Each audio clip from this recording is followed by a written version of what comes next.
Hello everyone, polity के इस series में आपका अगेन स्वागत है। आज बात करेंगे संविधान की प्रमुख विशेषता। विशेषता की बात करें तो हमारा सबसे लंबा लिखित संविधान है। 26 नवंबर 1949 को अपनाए गए संविधान में एक प्रस्तावना, 395 अनुच्छेद, 8 अनुसूचियां और 12 भाग थे। ठीक है।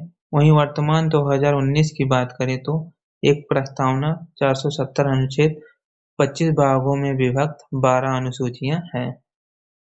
इसके अलावा विभिन्न स्रोतों से लिया गया है। जैसे भारत शासन अधिनियम 1935 की बात करें तो इससे संघीय तंत्र, राज्यपाल का कार्यकाल, न्यायपालिका, लोक सेवा आयोग, आपातकालीन प्रावधान पूछा जा सकता है। इससे क्या क्या लिया गया है याद रखिएगा। ठीक है, शायद आपके दिमाग में ना आए।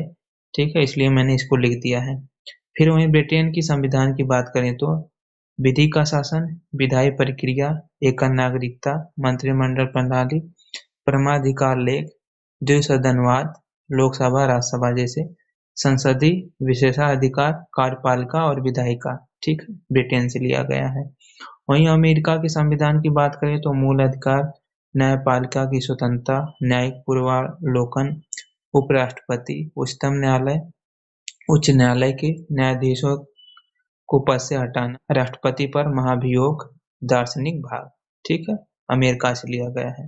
वहीं आयरलैंड की संविधान की बात करें तो डीपीएसपी, राज्य के नीति निर्देशक तत्व, राष्ट्रपति का निर्वाचन पद्धति, राज्यसभा के सदस्यों का नामांकन।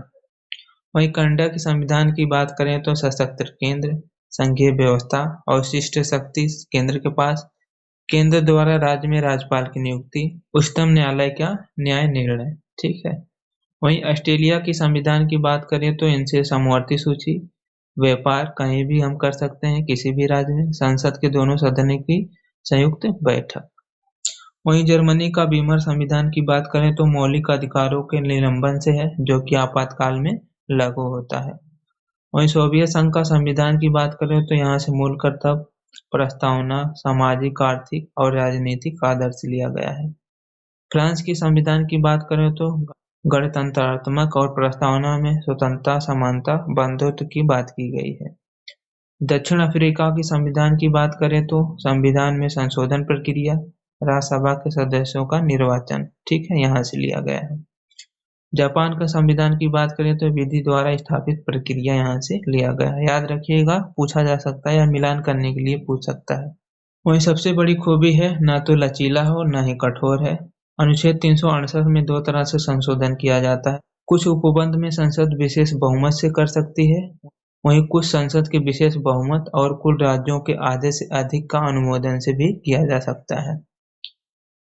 वहीं एकात्मकता और संघीय व्यवस्था की बात करें तो एक सशक्त केंद्र है, एकल नागरिकता है, केंद्र द्वारा राज्यपाल की नियुक्ति है, एकीकृत एवं स्वतंत्र न्यायपालिका है, मौलिक अधिकार है, स्वतंत्र निकाय जैसे यूपीएससी, नियंत्रक और महालेखा है। ठीक है, और आपातकालीन प्रावधान है। फिर इसके बाद अनुसूचियों की बात करें तो यहाँ से भी क्वेश्चन पूछे जाते हैं। प्रथम अनुसूची में राज्यों के नाम, उनके न्यायिक क्षेत्र और राज्यों के नाम, उनकी सीमाएं हैं। वहीं दूसरी अनुसूची में विशेषाधिकार जैसे राष्ट्रपति, राज्यपाल, लोकसभा अध्यक्ष, उपाध्यक्ष, राज्यसभा के सभापति, उपसभापति, राज्य विधानमंडल सभाओं के अध्यक्ष और उपाध्यक्ष, राज्य विधान परिषदों के सभापति, उपसभापति, भारत के नियंत्रक और महालेखक परीक्षक, उच्च न्यायालय न्यायाधीश और सर्वोच्च न्यायालय के न्यायाधीशों की। ठीक है, विशेषाधिकार की बात की गई है दूसरी अनुसूची में। वहीं तीसरी अनुसूची की बात करें तो उम्मीदवारों द्वारा ली जाने वाली शपथ, प्रतिज्ञा, संघ के मंत्री, संसद के निर्वाचित सदस्य, सर्वोच्च न्यायालय के न्यायाधीश, भारत के नियंत्रक महालेखा, राज्य मंत्री, उच्च न्यायालय के न्यायाधीश, राज्य विधानमंडल के सदस्य। चौथी अनुसूची की बात करें तो राज्य और केंद्र शासित प्रदेशों के और राज्यसभा के सीटों का आवंटन से संबंधित प्रावधान है। पांचवी अनुसूची में अनुसूचित और जनजाति क्षेत्रों के प्रशासन की बात की गई है। वहीं छठवीं अनुसूची में असम, मेघालय, त्रिपुरा, मिजोरम जनजाति क्षेत्रों के बारे में बात की गई है। वहीं सातवीं अनुसूची की बात करें तो संसूची में 58 विषय, राजसूची में 66, वहीं समवर्ती विषय में 47 विषय, केंद्र राज्य शक्ति विभाजन की बात की गई है। 8वीं अनुसूची में संविधान द्वारा प्राप्त भाषाएं जो कि 14 और 22 हैं, इनका प्रावधान है। वहीं 9वीं अनुसूची में भू सुधारों से संबंधित, जमीनी जमींदारी प्रणाली और उन्मूलन से संबंधित और विधानमंडल से संबंधित प्रावधान किया गया है। वहीं 10वीं अनुसूची की बात करें, दल बदल के आधार पर संसद विधानसभा के सदस्यों की निर्भरता से संबंधित प्रावधान है।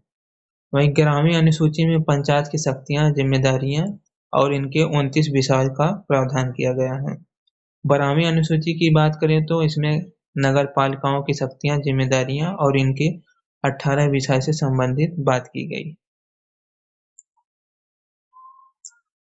तो कैसी लगी दोस्तों वीडियो, कमेंट करके बताना। मिलते हैं नेक्स्ट वाले वीडियो में।